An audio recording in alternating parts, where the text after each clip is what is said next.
Welcome to our full guide on how to view videos you've chosen on Facebook. Let's go through the steps together. To get started, open the Facebook app on your Android device. Tap on your profile picture to navigate to your profile page where you can access various settings and options. Once on your profile page, locate and tap on the three dots, ellipsis, icon to reveal additional settings and features.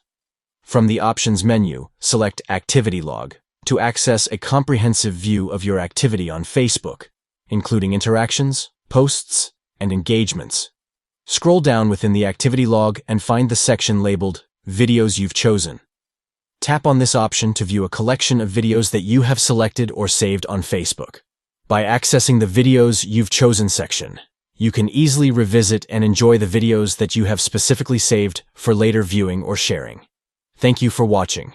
We hope this guide has been helpful in demonstrating how to view videos you've chosen on Facebook. Keep track of your favorite videos and curated content by accessing this feature on your profile. Enjoy a personalized viewing experience by revisiting the videos that you've selected on Facebook.